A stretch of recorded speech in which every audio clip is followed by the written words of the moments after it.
Don't ever come for my parenthood. Don't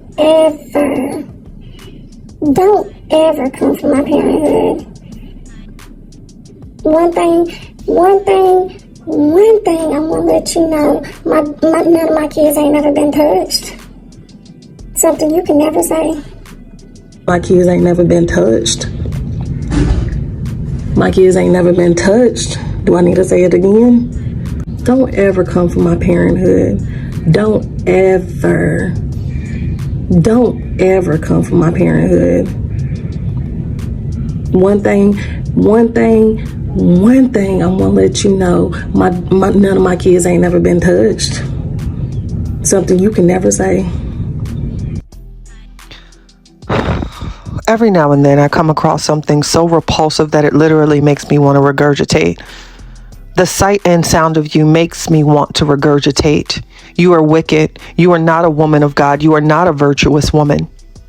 You will never be wed. There's no man that will tolerate your behavior because you're damaged. You hide behind your scriptures, but you are a walking serpent. You will never know what it feels like to have genuine love and a man to be able to take care of everything and fly you to Jamaica or wherever the case may be, because you are not a woman of substance.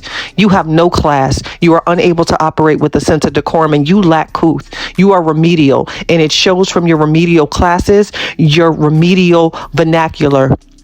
Any woman, any mother that can mock a child for being touched or mock a mother for having a child that was touched is repulsive.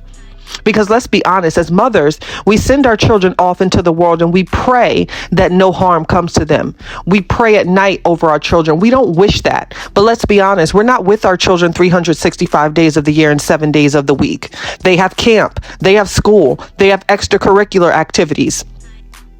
They have church.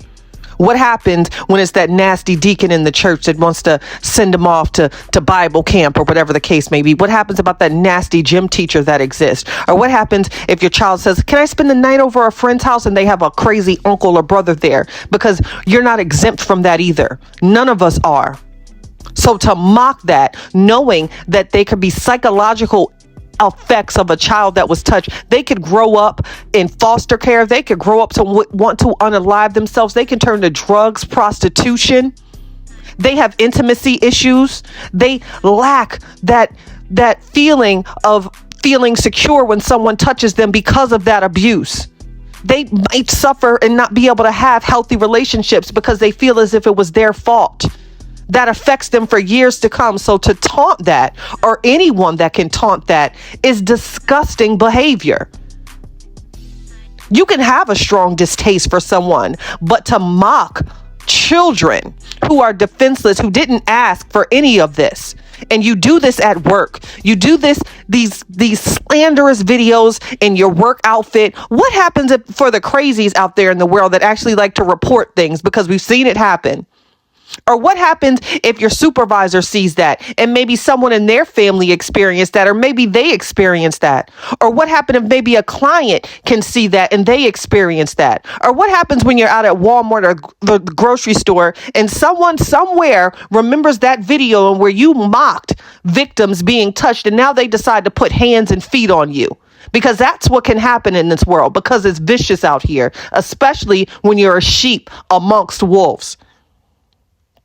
You are so busy trying to fit in to get that support system that you desperately need, that you are willing to stoop to any level, that you are risking and jeopardizing everything just to be able to say, oh, I did that. And there's people celebrating and applauding your inevitable demise. Those statements are repulsive, they are slanderous, and it's dangerous. That is not a game to mock minors who experienced abuse as a mother. You're repulsive, and anyone that supports that is equally as repulsive.